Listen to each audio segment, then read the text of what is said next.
weddings at the beginning of that next year. Grandma had known. That's what we get for Santa knowing what we're all up to all the time. He knew just who to have the radio with.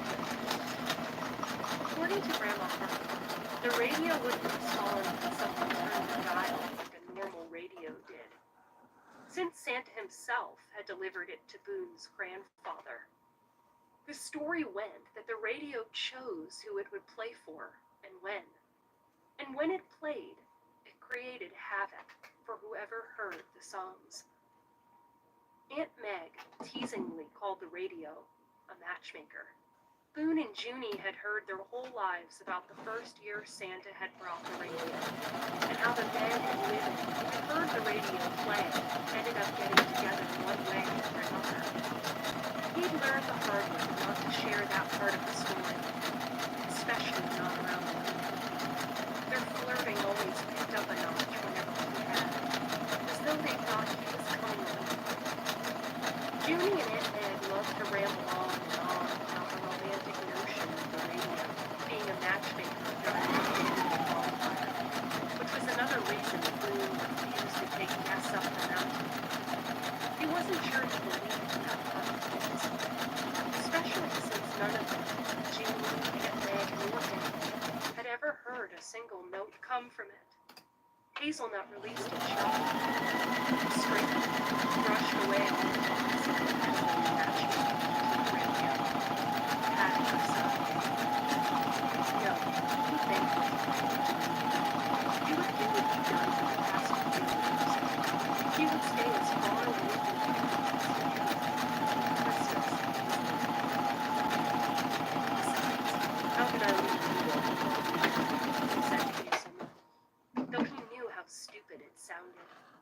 Still, he glanced around at the larger sleighs parked in the barn's open space, across from the horse stalls. This single sleigh was missing from its spot. Troy would be returning with his customers soon. Boone would be sure to ask after his father once he did. On that note, Boone pulled his cell phone from his pocket and began scrolling through his contacts in search of a replacement sleigh driver. They would find someone else to help. He couldn't do it. Christmas would come and he would just like it did every year. Boone would wait for the holiday to pass, praying like always, that he could now his past friend. Chapter 4. Gray sat at the edge of the couch, notebook open, pen poised, and attempted to recreate with words the exact shape of Boone's jawline and the molten chocolate color of his eyes.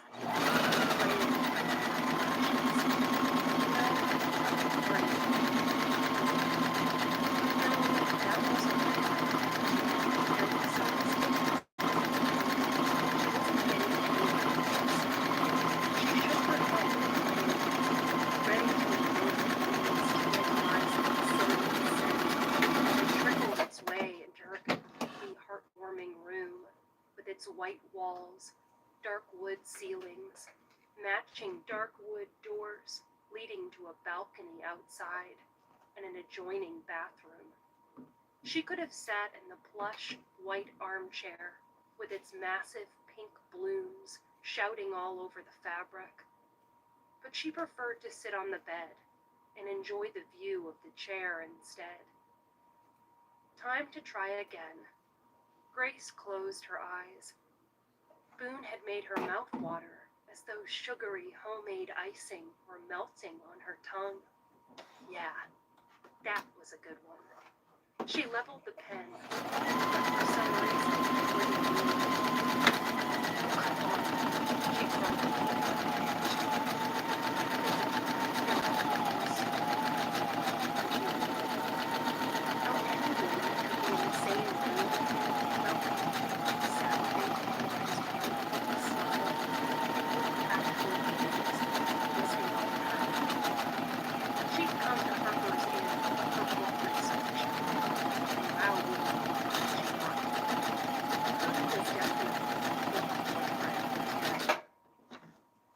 Grace lowered the pen with that thought. He wasn't just for some reason, she had a hard time capturing that he had on her. The truth was, Grace hadn't felt like doing anything. She didn't want to trivialize that. With a man like him in her life, she wanted him to be anything but fictional. But he'd been such a contradiction. Flirtatious and charming one minute, and bordering on rudeness the next. Maybe he was married, and he thought she was coming on to him. Had she, though? Grace questioned herself, with a salt shaker's worth of chagrin. Here she was, mooning over his rating on the gorgeousness. She kept replaying different things and scenarios.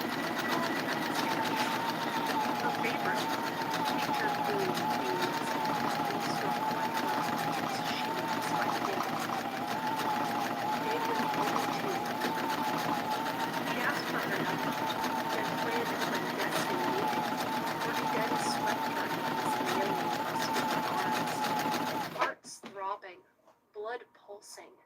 He slammed his lips Snap out of it, Grace chided herself. No such thing happened. Nor would happen. Ever. Frustration, she tossed the notebook with his pencil on the bed's white bed and slumped against her pillows. Of course he was already married. She couldn't figure out why else he'd gone so rigid and acted almost repulsed when she told him her name. When she said she didn't believe in Santa Claus. Does anyone over the age of 10 still believe in Santa Claus? She mused aloud. A chiming dusted through the air, distilling softly around her like snowfall. The musical sound stroked the base of her neck and sent chills down the backs of her arms in a not entirely unpleasant way. Grace perked up at the sound and glanced around the room. What was that? She asked. Her phone was where she placed it on the nightstand. Nothing was playing from it. An old-fashioned alarm clock with a face, instead of digital red numbers, sat beside the lamp. The TV mounted on the wall above a dresser across from her bed stared back at her with its black screen. Grace wanted to shrug the tinkling music off, like it had been in her imagination, but it sounded too real. Curious, Grace inspected the space, peeking below the bed, lifting the white covers. She opened the door leading out onto the balcony and instantly regretted it when a flurry of frigid air slipped inside. A quick glance in the bathroom showed nothing amiss. Last of all, she checked the closet. The space was small. She'd laid out a few of her things so they didn't get wrinkled inside her suitcase, but the majority of shelves were bare. Grace stepped in, but stopped when her foot met with something spiny. Ow! She lifted her foot. A simple silver chain that put her body from it, strong. Grace bent and necklace up. She supposed it was left by the previous guest. Someone knocked on the door. Hurriedly, Grace tucked the chain into her jeans pocket and answered. Junie beamed in the threshold, though her hair frizzed along its part on the top of her head, and she looked a bit more tired than she had when Grace had first arrived. Light still dazzled in her eyes. Grace had the impression Junie was the kind of person who was happy no matter what. She wondered what exactly her duties here included her. Hey there, Junie said. I'm sorry to bother you, but I'm ridiculously short-staffed. I wanted to make sure all the guests have plenty of towels. Much to my embarrassment, I'm not sure your room got stopped before you arrived. Oh, sure, Grace said, stepping aside for Junie. Thanks, Junie said, thinking of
the city my whole life. This is my first venture into the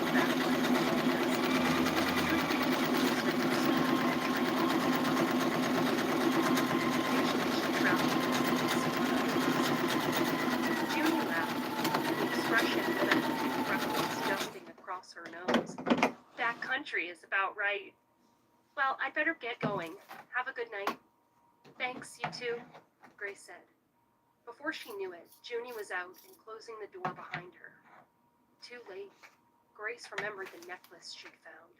She should have asked Junie if they had a lost and found of any kind around here. She found she'd wanted to ask about Boone, too. Why he'd been so friendly one minute and so closed off the next. Maybe that would make her interest in him too obvious. Hold everything. What was she thinking? Her interest in him? She was here to write, not moon over the hotel staff. The clock beside her bed ticked, as if reminding her of how much time was passing with every second she wasn't writing. It's not like I can force out the words, she grumbled to me. A few voices rumbled from the hallway outside her door. Someone mentioned something about dinner. Sure enough, the scent of freshly baked rolls tantalized her stomach. That settles it, she said. She could always think better when she had something to eat. Might as well head down for some dinner. Grace retrieved her phone from the nightstand, tucked her room key into her other pocket, and ventured out into the hall. Another woman stepped out from the door across the hall. She looked in about Grace's chin nose, auburn hair pulled to her shoulders, staring at her. She looked at the device long enough to give Grace a friendly smile. Hey there, the woman said. Dinner smells amazing, doesn't it? She drew it on long It really does, Grace said. In fact, another woman who selling the quality of exquisite food served by the Maybe I'll see you down there, the woman said before heading upstairs. Sounds great, Grace said, waiting a few seconds before facing the direction. At the bottom of the stairs, Grace paused. Night had descended quickly. Darkness flooded the room, making the lights of the Christmas tree shine that much brighter. Wanting just one quick look, she considered favorite room. Grace cleared her phone. Candid light stood trapped in the fireplace, cutting window and sense of Christmas secret history. These walls and doors filled with her share of stories. Considering the story Boone had shared earlier, that was amazing. And Santa wasn't here. The radio was talking to Mr. Family the fire wallpaper was set in years of architectural structure. She made a mental note of it for not to put down. Everything else approached, moving from the shadows, with a cut log in each hand. Grace's heart leapt at the sight of it. She kissed it with hands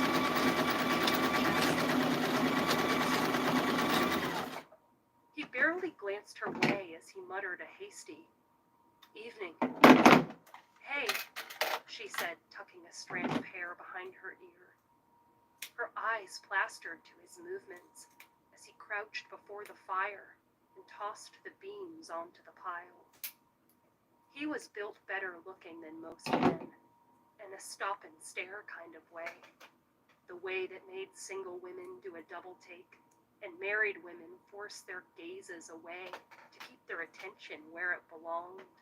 What was he doing driving horse teams in the middle of a Montana wasteland?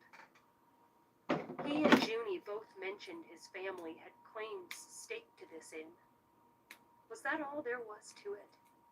Boone dusted his hands and lifted his gaze to hers. Grace had been caught staring, but she wasn't about to try and hide that fact. Something about him was magnetic. A line appeared between his brows. He inclined his head at her.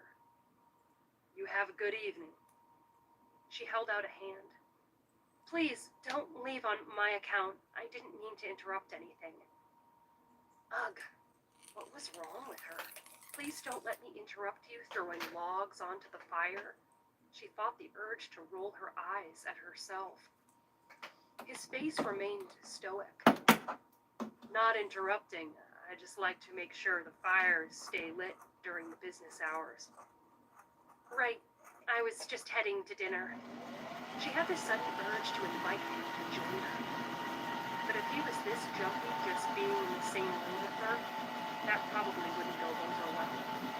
The two of them did a kind of shuffle, a dance without pre-planned steps. They circled one another, Grace making her way farther in toward the fireplace, and Boone circling toward the exit. I was just leaving, he said again. Are you? Grace started, when a crackling noise pulled their conversation to a stop. Grace frowned, her attention shifting to the table of antiques on display across the room. Another crackle, some static followed. Was that the radio? She asked. Boone's forehead creased. Possible. Grace edged closer to him. He smelled like cinnamon and snowfall. They stood side by side, shoulders touching. Hearts pounded as another worried, crackling sound emitted from the radio. I thought you said it didn't work, she said. He glared at the table. It doesn't. Then where's the sound coming from? I don't know. He crouched to his hands and knees and lifted the lace tablecloth to peer beneath the table. Grace did the same. Shoulders brushing, they peered, but there was no sign of a plug in the wall at all. Next, Boone rose to his knees and inspected the radio itself. With some effort, he lifted it to inspect every angle. It wasn't attached to any source at all, and there were certainly no battery receptacles in it. Fire blazing at their backs, he placed the radio on the table. The whirring sound increased. The song began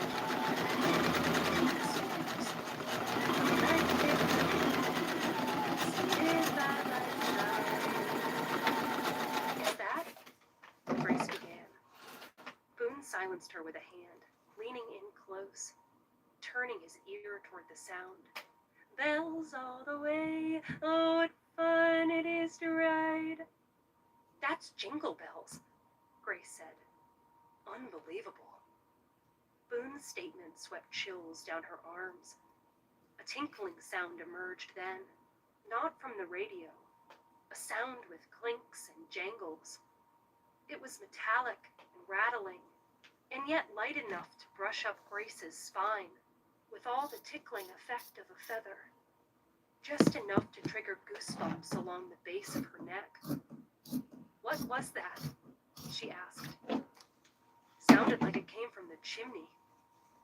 The minute they turned, the fire that had been blazing moments before was a sweeping gust of smoke and ash. Whoa, Boone said.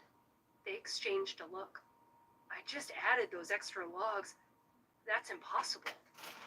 Chills crept up the backs of Grace's arms. What was going on? Boone's head turned slowly until his gaze landed on hers. The last time they locked eyes, his had been guarded and distant.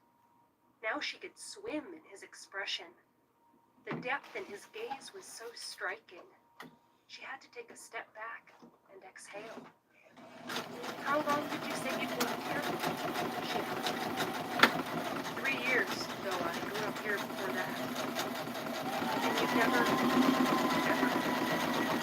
Her mind spun on the top, whirling on the wind around the sun. I'm not sure it was the radio, she said. What else could it have been? She spoke in spite of his lightning tone. I heard something similar in my room earlier, you said, when I went looking at the source. She rifled in her pocket to remove the necklace. I found this. Boone's eyes widened.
beyond confusing. All she did was show them that more bizarre than the Indians history. Grace couldn't buy into the insane story. The radio playing like that was probably just a joke, a prank played by the inn staff. Why else would Boone have gotten so angry and removed it? That still didn't explain how the fire completely vanished from the fireplace when it had been at full blaze moments before, or the complete wonderment in Boone's expression. Either he was a very good actor, or something else was at work here. Chapter 5. This old radio was heavier than Boone had expected it to be. With the old set in hand, when Boone didn't see Junie at the reception desk, he marched right past it, past the dining hall, down to the office she shared with her mom. He wanted this thing out of his sight. He was tempted to bypass the room altogether and make for the chopping block outside, where he'd just finished preparing another day's worth of wood for the fires. But Junie would never forgive him if he destroyed this old thing. The truth was, he'd never forgive himself, and he really only wanted answers anyway. Junie and Aunt Meg's office was clean and organized, situated with stacks of laden plastic toys across from Junie's desk, signifying the decorations for the various holidays and festoons. Slammed the radio down a little too hard on the outside side. Easy, Junie said, the irritation glared at the sight of his wife's necklace and bracelet. Picked up his work he hadn't meant to snap at Grace. He certainly didn't intend to snap at Junie, though he did intend to ask her a few questions. A few years ago, Junie had stopped by the cottage one day to bring by some blankets and replace it and remain on his new together. She'd come across something Amy had left behind during their last visit, and he thought it would be helpful to bring their eyes to the room. The sight of that was something. There were ledger of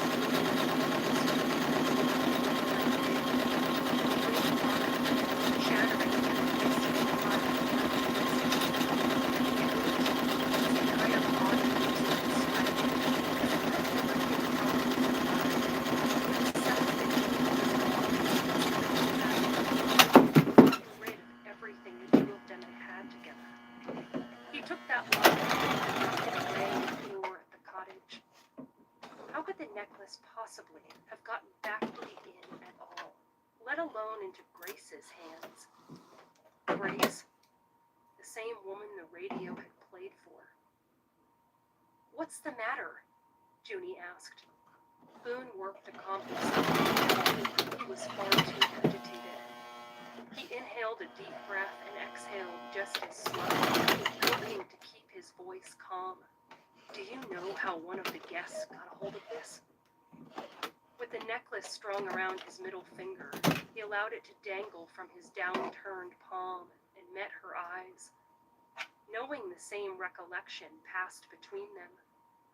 The day Junie had been a shoulder to cry on when he'd finally allowed himself to grieve Amy's death. Junie was the one person he could be completely himself with. Again, he worked to steady his frustration. "Oh, Boone," Junie said, "I thought you had it at the cottage. Were you carrying it around and dropped it somewhere around here?" "No, it's been tucked away in a drawer at my place." Junie narrowed her eyes. "Please tell me you're not suggesting what I think you are. Come on, Boone. You can't think I snuck in, stole it, and planted it in one of the guest rooms here." Even as she spoke the words, there was a silence. Hearing her say it aloud made her realize just how different the thought was. Boone rubbed a hand into his face, releasing none of the wrath that allowed his thoughts to flee. "Sorry," he said, releasing the right thing was complete nonsense.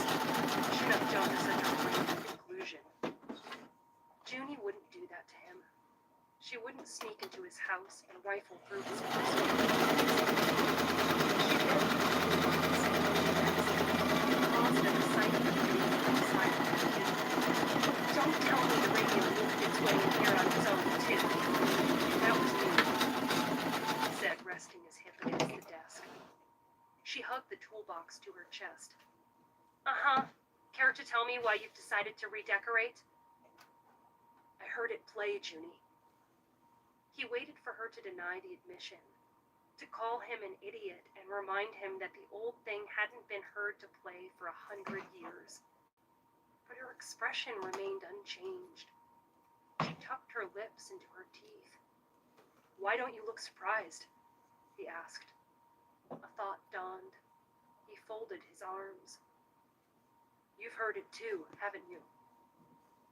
Junie peered to one side and then the other. She lowered the toolbox to the chair. Inched the closed door added a layer of privacy. Junie spoke with her back to him. I admit, I heard it the other night. It only played one day of the 12 days of Christmas. And? Boone asked. No one had heard the radio play, not even his own mother before she passed away. Now, though Junie's parents were still around, only he and Junie oversaw the inn and its maintenance. And ever since then, it's played me one verse every day. The 6th day, I saw 6 swans a-swimming in the thawed center of Westlake. That couple over there? She made her way to the window across from her desk and pointed outside. Boone noticed the couple he'd taken out for a sleigh ride earlier, now out in the moonlight, arguing.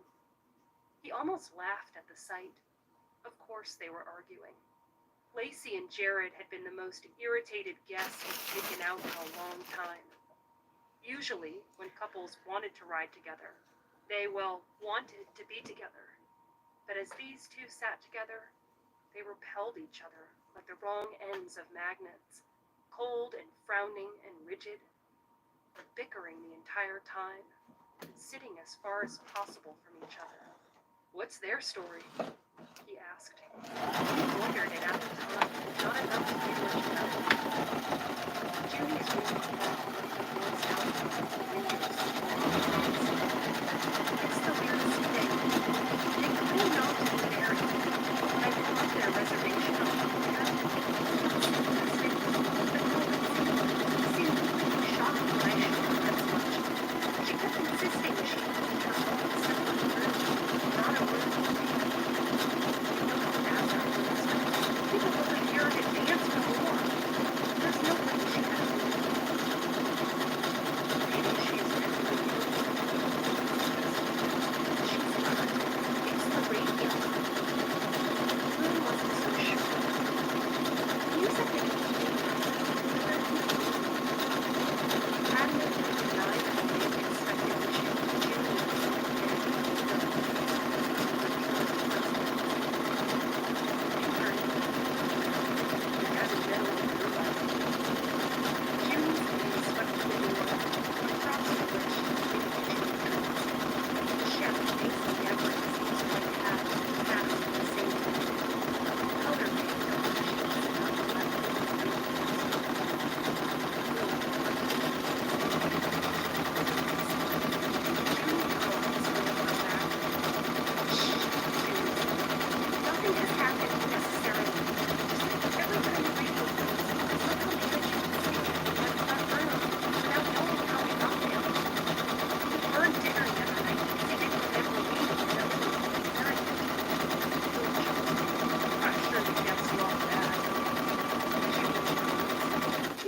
So many complaints about his food.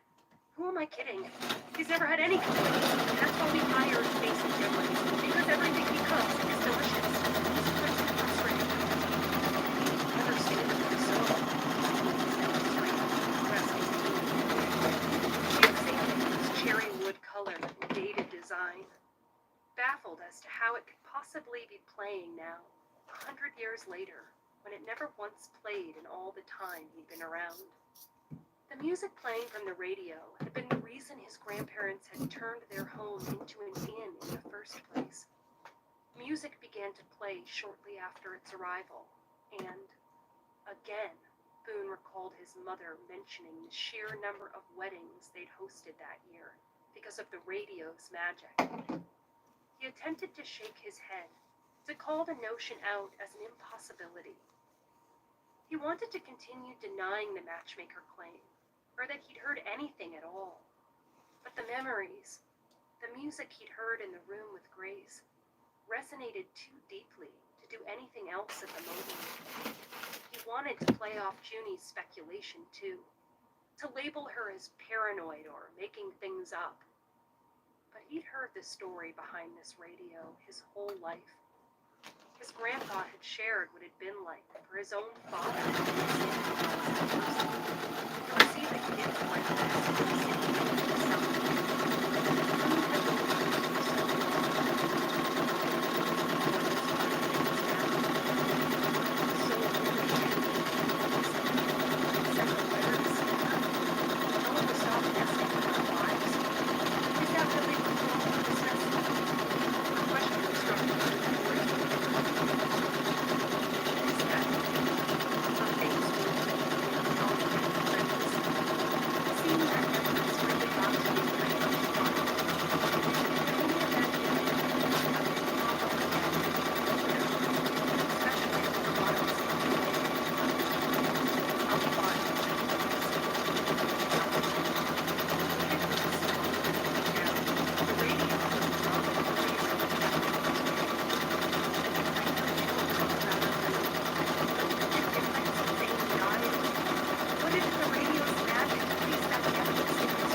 Between them, fighting the bitter burning in the corner of his eyes. No way, take it as a concern. This isn't the time to make hasty decisions, especially ones that think hanging your life with someone else's just because you get swept away in an impulsive moment. We just have to wait this out until Christmas is over. Then our heads will be clear, and this will all go back to normal. We? What? You said we. No, I didn't. He sounded too defensive, and he knew it. Junie gave him a sympathetic, almost piteous smile. Boone, Mason and I were both in the same room with the radio when it first started playing the 12 Days of Christmas. I don't know about that couple, Lacey and Jared, but was someone else in the room with you when you heard the radio play? I don't see why that matters. He knew where she was going. He was not going to tell Junie that the same woman who'd heard the radio play with him also somehow happened to be holding a distinctive necklace that just happened to belong to his dead wife. Especially not when Junie had speculated as much earlier. He refused to confirm it. Evidence is showing that it does matter, Junie said. You deserve another chance at love, at happiness. Maybe the radio knows that. It's a radio. The longer they spoke, it angrier was Boone didn't like his silence. He didn't realize how quickly the other had become his natural reaction.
anyone for doing what she did.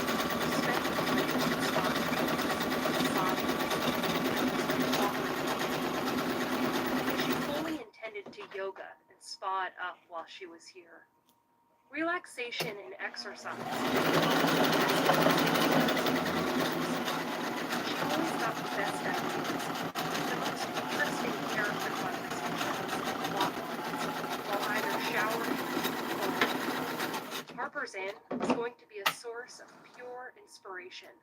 She could feel it. Not only that, but the forest was calling. Every time Grace glanced out the windows, the sight of snow spreading from all sides was too engrossing. It was like being on a cruise, completely surrounded by ocean. Except this was no rocking boat, and she could leave her room to explore the surroundings.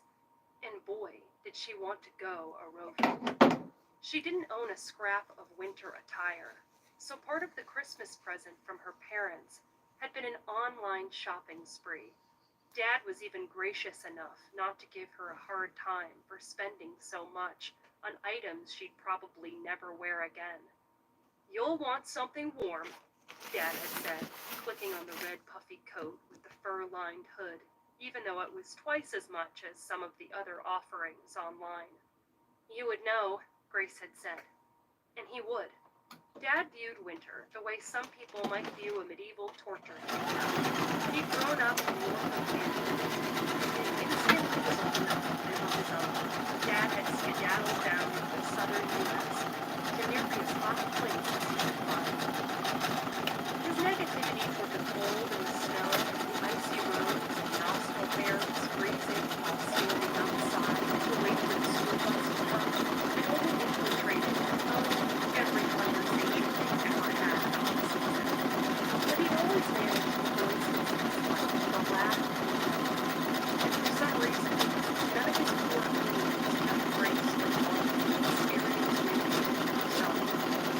Grace slid the accompanying notepad closer, marking a few boxes. "Spa day together," she said, checking her phone. "Nice meeting you. Not medicine. She was back.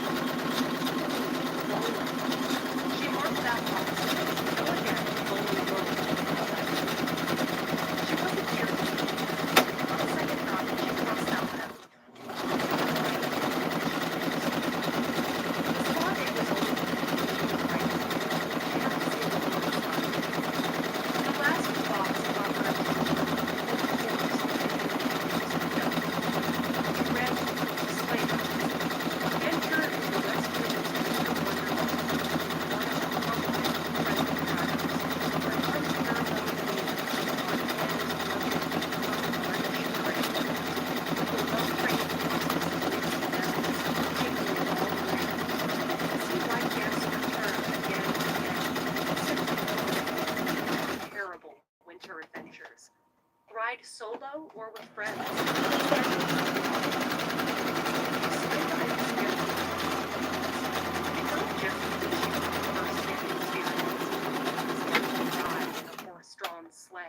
So she could accurately describe the experience in her book. The last time she'd spoken with Boone, he'd been angry with her for having found the necklace. He'd stormed off with the old radio, and she hadn't seen it, or him, since. Schedule in hand, ready to greet the spa and trigger her inner writing genius, Grace slid her feet into her slippers and made her way back down to the reception desk. She darted a quick peek into the living room. Sure enough, the table covered by the lace cloth held only teacups, black and white photographs, and old books. It didn't look the same without the radio there, and the sight without it brought a little pang of sadness inside of Grace. Mumbling directed her attention back to the reception desk. "Where did that thing go? I could have sworn it was right here. Where's Sam when I need her?" Junie's back was arched behind the tablet, serving as the register, and she rifled through whatever was under there. "Junie?"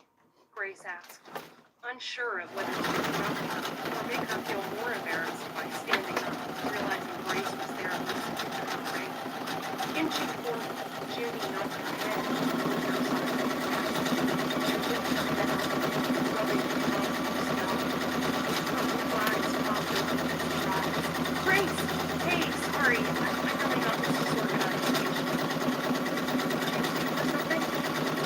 Yeah, I can't find my itinerary for Christmas Eve and Christmas Day. I had everything planned out to the T for the last shipment. Cottage placement, ticket stall, the backup driver for the sleigh ride up the mountain. Really good practice, that's all. After a quick thought, she held out her hand and felt proud. But don't worry, this will in no way reflect the quality of your stay here. She added with grace. Grace chuckled. I wasn't worried in the slightest. I only got here last night, and this is already one of my favorite places. The week swam across Meadows streets. Oh good, so glad. It's my favorite place. Grace quickly smiled at them. She was invited to and Grace found herself wanting to return to the in an instant, she folded her plans into a song. After she put on the white wire rings. Can I help you with anything? No, you're a guest. Go be a guest. Think guestly things. Have you turned in your wish list for your stay here? There's one in every room.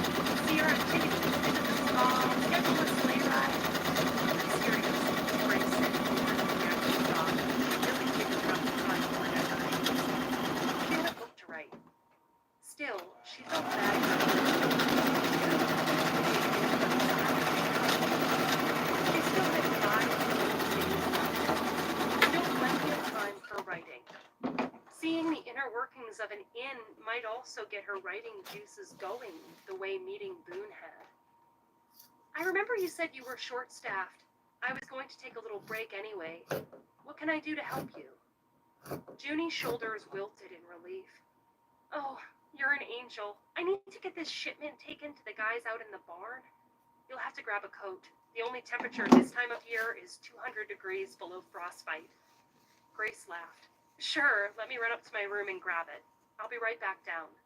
With any luck, I'll have found my itinerary by the time you get back, Junie said, ducking back down to peer beneath the desk. Moving swiftly, Grace made her way up to her room, snatched her coat, swapped out her slippers for the knee-high boots that she zipped over